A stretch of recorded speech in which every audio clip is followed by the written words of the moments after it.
자율신경 실조증, 자율신경 장애증, 자율신경 이상증, 자율신경계 이상, 자율신경 기능 이상, 교감신경 항진증, 부교감신경 항진증, 교감신경 저하증, 부교감신경 저하증. 자율신경의 구조와 기능에 따른 자율신경 실조증에 대한 개념 규정에 차이가 있습니다. 자율신경 실조증에 대한 개념 규정을 우선적으로 하기 위해서 자율신경 실조증에 대해 서울대학교 병원 홈페이지에 기재된 내용을 살펴보도록 하겠습니다. 정의: 자율신경계는 내분기계와 더불어 심혈관, 호흡, 소화, 비뇨기 및 생식기관, 체온조절계, 동공조절 등의 기능을 조절해 신체의 항상성을 유지하게 하는 역할을 한다. 대뇌방구 수준과 뇌줄기 수준, 척수 수준과 말초신경 수준으로 그 구조를 나눌 수 있으며, 특히 말초신경 수준에서 말초의 자율신경계는 서로 대항작용을 하는 교감신경계와 부교감신경계로 구성된다. 이러한 자율신경계의 조절이 제대로 이루어지지 않는 경우를 자율신경 실조증이라고 한다. 증상: 자율신경계 이상 시 내분비계와 더불어 자율신경계의 역할인 심혈관, 호흡, 소화, 비뇨기 및 생식기관의 기능이 모두 영향을 받을 수 있으며, 땀이 나오지 않는 무한증, 누웠다 일어날 때 혈압이 과도하게 떨어지면서 어지러운 증상을 동반하게 되는 기립성 저혈압, 발기부전, 배변 기능의 이상, 모발 운동과 혈관 운동 반응의 소실, 실신, 동공 이상 등의 증상이 발생하게 된다. 자율신경계 이상을 보일 수 있는 질환으로 이상자율신경성 다발신경병증의 경우 성인과 소아 모두에게 발생하며 1주 또는 수주에 걸쳐 증상이 발생하게 되는데, 주증상은 무한증, 기립성 저혈압, 동공반사의 소실, 눈물과 침샘이 나오지 않는 증상, 발기부전, 배변 기능 이상 등이다. 이러한 증상은 수개월 후에는 회복되는 양상을 보인다. 보톨리누스 중독인 경우에도 자율신경 이상이 동반될 수 있는데, 이는 근신경 접합부의 시냅스전 신경 발달에서 아세트콜린 분비의 차단으로 인해 급성마비 증상을 보이는 질병이다. 보톨리누스 중독의 경우에도 경미한 교감신경계와 부교감신경계 기능 이상을 보이며, 안구건조, 구강건조, 장운동 기능 이상을 보이나 동공은 보통 증상이다. 기립성 저혈압은 누웠다 일어났을 때 500에서 700cc 정도의 혈액이 다리와 내장 부위에 모이고 심박 출량이 10% 감소해 발생하게 되는 것으로, 정상적으로 기립 시 발생하는 교감신경의 혈관 운동 반응이 소실되어 혈관 수축 등으로 혈압을 유지시켜주는 기능이 없어서 일어나면서 혈압이 급격하게 저하되어 발생하게 된다. 이에 앉았다 일어설 때 어지러움을 호소하거나 실신을 하는 등의 증상이 있을 수 있다. 원인: 자율신경계 이상을 보일 수 있는 원인 질환은 여러 가지가 있다.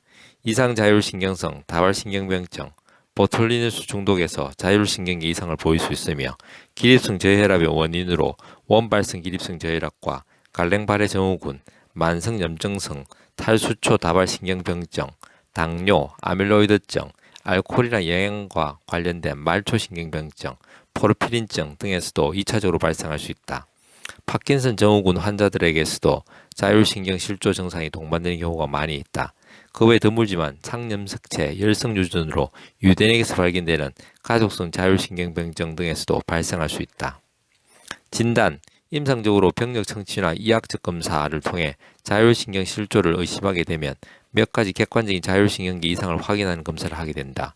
중요한 것은 자율신경계 기능 검사는 검사의 기전에 있는 생리적인 기전이 복잡하고 아직 이해가 부족한 바가 많아 해석에 있어 단순한 산술적인 평가보다는 항상 체계적인 병력 청취 및 이학적 검사에서 얻은 소견을 근거로 해석되어야 한다는 점이다. 검사: 자율신경계 기능 검사는 자세 변화에 따른 혈압과 심박수 변화를 확인하는 방법이 가장 간편하게 시행할 수 있다. 이는 앉았다 일어날 때 맥박수의 뚜렷한 증가 없이 수축기 혈압이 20mmHg, 이완기 혈압이 10mmHg 이상 감소되는 경우 자율신경계 이상이 있다고 평가할 수 있다. 혈관 운동 반응을 보는 방법으로는 숨을 크게 들이쉬고 참게 유도하는 발사바수기를 이용한다. 발사바수기를 하면 흉곽 내압을 증가시켜 정맥혈 회귀 감소와 심박출 감소를 유발하고, 이로 인해 혈압 저하가 발생한다. 혈압이 저하되면 압력 수용체가 자극되어 빈맥과 혈관 수축을 일으킨다. 이후 발사와 수기를 멈추게 하면 정맥혈 회귀와 심박출량, 혈압이 잠시 과도하게 증가하여 스맥이 발생하는데, 이러한 과정을 관찰하여 교감신경계의 아드레날린성 심혈관 기능 평가와 부교감신경계의 콜린성 신미주 기능 검사를 하는 방법이다. 그 외 발한 신경 기능을 검사하는 교감 피부 반응 검사, 양손과 발에서 땀이 나는 정도를 평가하여 교감 신경계의 원심성 신경 이상을 평가하는 방법 등 다양한 비침습적인 검사들이 있다. 단 이러한 검사를 평가함에 있어 환자의 나이에 대한 고려가 필요하다. 치료, 자율신경계 이상을 유발하게 하는 해당 원인 질환을 치료하는 것이 중요하며 일부 말초신경병증의 경우 면역글로불린, 스테로이드 등의 면역억제제 등을 사용한다. 파킨슨병에 의한 자율신경계 이상이나 원발성 기립성 저혈압 등 근본적인 완치가 어려운 경우 대증적 치료로 혈장을 늘리는 미도드린, 플루로코티손이라는 약제를 쓰기도 하며 피리도스티그민 등을 사용하는 경우도 있다. 경과, 합병증 자율신경계 이상이 동반되는 질환은 다양하므로 질병의 원인에 따라 자율신경계 증상의 경과는 다양하여 수개월 후 호전되는 과정을 겪기도 하고 일부 만성적으로 악화되는 과정을 겪기도 한다.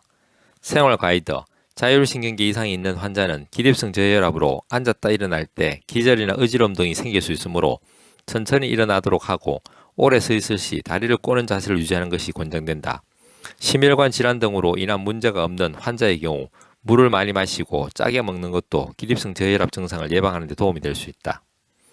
자율신경 실조증이라는 병명에 대해 서울대학교 병원에서 정리를 잘 해두셨습니다. 그런데 조금 의아하지 않으십니까?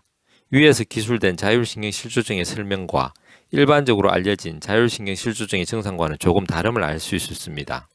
이는 자율신경의 구조와 기능에 따른 자율신경 실조증의 병명에 대한 이해에 차이가 발생하기 때문입니다. 한의학은 과학입니다. 한의학은 철학입니다. 건강은 균형입니다. 동양 한의원은 균형입니다.